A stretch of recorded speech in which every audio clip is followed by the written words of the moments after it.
ఇంట్లో బట్టలు ఉతకడం, ఆరబెట్టడం, ఇస్త్రీ చేయడం ఒక ముఖ్యమైన పని. ఈ పనిని సులభతరం చేయడానికి ఈ రోజుల్లో ప్రతి ఒక్కరింట్లో వాషింగ్ మిషన్ ఉంది. కానీ యంత్రంలో బట్టలు ఉతకడం వల్ల అవి చాలా ముడతలు పడతాయి. వాటిని ఇస్త్రీ చేయాల్సి వస్తుంది. ఉతికిన బట్టలు ఇస్త్రీ చేయడం మరొక సమస్యాత్మకమైన పని. ఆఫీస్ దుస్తులు, స్కూల్ యూనిఫామ్లు, కాటన్ బట్టలు ఇస్త్రీ చేయకపోతే అవి అంత అందంగా కనిపించవు. అలాంటి సందర్భాల్లో ప్రజలు తమ బట్టలు ఇంట్లో కష్టపడి ఇస్త్రీ చేస్తారు లేదా ఇస్త్రీ చేయడానికి లాండ్రీ మార్ట్కు పంపుతారు. దీనికి సమయం, డబ్బు రెండూ ఖర్చవుతాయి. కానీ ఒక కప్పు ఐస్ ఈ సమస్యను పరిష్కరిస్తుందని నమ్ముతారా? అవును, బట్టలు ఉతికేటప్పుడు వాషింగ్ మిషన్ లో ఒక కప్పు ఐస్ వేయడం వల్ల మీ బట్టలపై ముడతలు గణనీయంగా తగ్గుతాయి.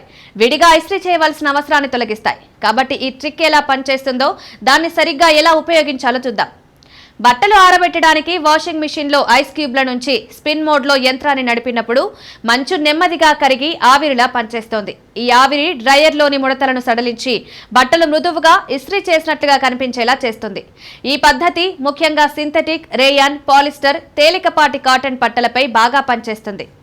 ముందుగా ఎప్పట్లాగే వాషింగ్ మిషన్ లో బట్టలు ఉతకాలి. ఇప్పుడు డ్రైయర్ మోడ్ లేదా స్పిన్ మోడ్ లో బట్టలు ఆరబెట్టబోతున్నప్పుడు 4 నుండి 5 ఐస్ క్యూబ్లను, అంటే ఒక కప్పు ఐస్ ను మెషిన్ లో ఉంచండి. డ్రైయర్ ను నార్మల్ మోడ్ లో 10 నుండి 15 నిమిషాలు నడపండి. డ్రైయర్ ఆపివేసిన తర్వాత వెంటనే బట్టలు తీసి మడత పెట్టండి.